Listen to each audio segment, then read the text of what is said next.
एक गांव के अंदर जंगल में एक कोठरा होता है। उसी कोठरे में एक लड़की जिसकी उम्र लगभग 20 से 21 साल होती है, उसका बॉयफ्रेंड उसके साथ होता है, जो वहां से एक बोरे को भूस के अंदर से खींचकर बाहर लेकर आते हैं और बाहर एक गड्ढा खुदा होता है। उस गड्ढे के अंदर उस बोरे को डाला जाता है और डालने के बाद उसके ऊपर मिट्टी डाल दी जाती है। जैसे ही वो मिट्टी डालते हैं, उन्हें कुछ आने की, कुछ आहट की आवाज़ सुनाई देती है। वहाँ से आनन फानन में वो दोनों फरार हो जाते हैं। उसके बाद जब उसका खुलासा होता है तो इतना चौंकाने वाला खुलासा होता है, हर कोई व्यक्ति उस खुलासे को सुनकर एक बार के लिए दंग रह जाता है। दरअसल उस बोरे के अंदर उस लड़की का पिता होता है, जिसे लड़की खुद अपने हाथों से मारती है और मारकर एक गड्ढे के अंदर दफना देती है। आखिरकार उस पिता ने ऐसा क्या किया था, ऐसा क्या देख लिया था, जिसकी वजह से इतनी बेरहमी के साथ पिता को मौत के घाट उतार दिया जाता है। दोस्तों, अगर आप भी पूरा मामला सुनेंगे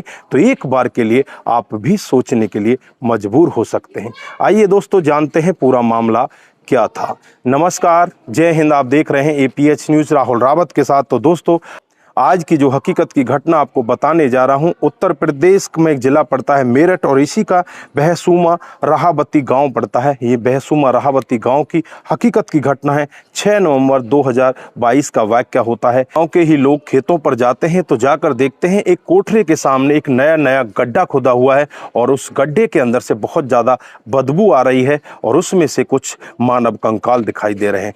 जैसे ही वो व्यक्ति इस तरह का वाक़या देखता है, वो बहुत ही तेज़ी के साथ चीखने लगता है, चिल्लाने लगता है। उसकी चीख पुकार सुनकर आसपास के लोग वहां पर इकट्ठा हो जाते हैं और उसके बाद वहां पर पुलिस को बुलाया जाता है। पुलिस मौके पर पहुंच जाती है और उस डेड बॉडी को जब उस गड्ढे से निकाला जाता है तो वो बुरी तरह से गल चुकी होती है। उसके बाद उसे पोस्टमार्टम के लिए भेज दिया जाता है और जब उस व्यक्ति के बारे में पता लगाया जाता है तो उसकी 2 तारीख को ही, यानी 2 नवंबर 2022 को गुमशुदगी की रिपोर्ट दर्ज कराई जाती है। उस व्यक्ति का नाम होता है सतवंत सिंह, जिसकी उम्र 42 साल होती है। अब पुलिस सतवंत सिंह के घर का रुख करती है और सतवंत सिंह के घर वालों से जाकर पता किया जाता है। तो घर से पूछताछ करती है तो पत्नी यही कहती है कि हमें नहीं पता, हम तो उस दिन बाहर थे, लेकिन उस दिन वो घर से निकले थे और घर के बाद वो वापस ही घर नहीं लौटे। वो खेतों पर पानी लगाने के लिए गए थे।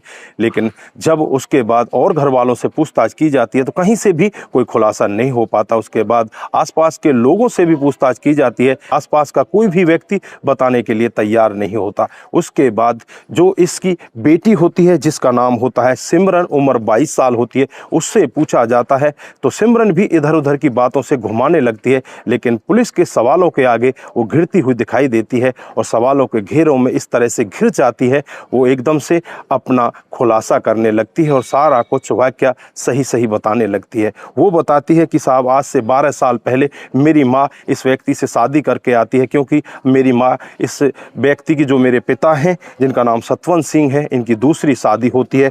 हम अपनी माँ के साथ पहले से ही, मैं और मेरा भाई आते हैं। मेरी उम्र अब 22 साल हो जाती है, उस समय में लगभग 12-13 साल की होती हूँ।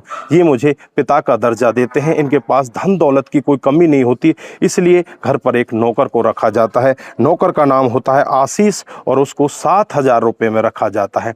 7,000 रुपये लेकर वो घर का सदस्य ही बन जाता है। धीरे धीरे जैसे जैसे समय बीतता है, इसी हिसाब से वो घर के बिल्कुल नज़दीक आता जाता है। घर के हर कामकाज में, हर जो भी प्रोग्राम होता है उसमें वो घर का सदस्य बन जाता है और धीरे धीरे घर वाले भी उसके ऊपर बहुत ज़्यादा विश्वास करने लगते हैं। और जब मैं उसे देखती हूँ और वो मुझे देखता है, दोनों आंखों ही आंखों में एक दूसरे को दिल दे बैठते हैं, एक दूसरे से प्यार करने लगते हैं।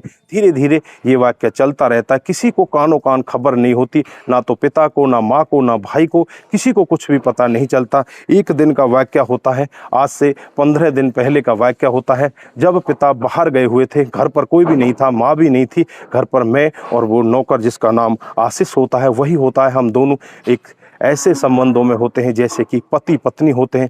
ऐसे संबंधों में जब पिता अपनी बेटी को देखता है तो पिता बहुत ही ज़्यादा क्रोध में आता है। उसके बाद उस नौकर से बहुत ही बुरी तरह से लड़ता है और उससे कहा जाता है कि तुझे शर्म आनी चाहिए। इधर अपनी बेटी को भी धमकाता है और उस नौकर को उसी दिन नौकरी से निकाल कर वहाँ से भगा देता है। अब इस लड़की को और इस नौकर को लगने लगता है कि कहीं ये पिता कोई गलत कदम ना उठा दे, हमारे साथ कोई गलत ना कर दे। इसलिए ये दोनों मिलकर एक प्लान बनाते हैं और प्लान के के तहत 1 नवंबर 2022 को जब घर के सभी सदस्य बाहर होते हैं, घर पर पिता अकेला होता है, बेटी होती है। बेटी अपने बॉयफ्रेंड आशीष को फ़ोन करती है। आशीष घर पर पहुंच जाता है और आशीष और ये लड़की दोनों मिलकर उस पिता को मौत के घाट उतार देते हैं।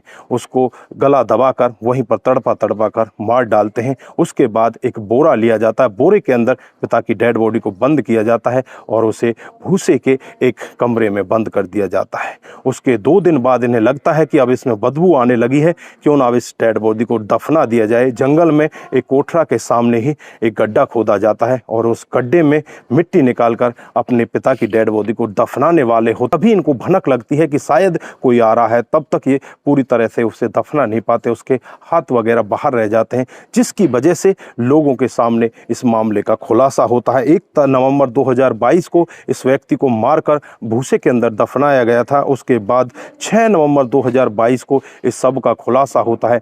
जब ये मामला आसपास के लोगों के पास पहुंचता है, पुलिस के पास पहुंचता है, तो सभी इस मामले को सुनकर एक बार के लिए दंग हो जाते हैं। सभी के अंदर दहशत का माहौल हो जाता है कि एक बेटी आखिरकार अपने पिता को किस तरह से इतनी बेरहमी के साथ मौत के घाट उतार सकती है। ये बेटी चाहे बेशक उसकी सौतेली बेटी हो, लेकिन वो पिता इसे अपनी बेटी मानता था, अपनी बेटी से भी बढ़कर मानता था। लेकिन इस बेटी ने एक अवैध संबंधों के चलते हुए कितने बड़े क्राइम को अंजाम दे दिया।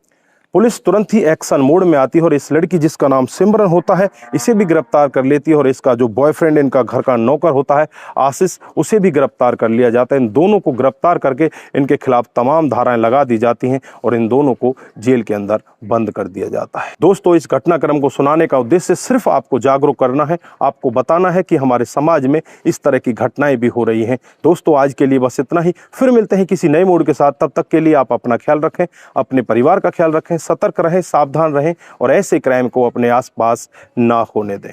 नमस्कार, जय हिंद,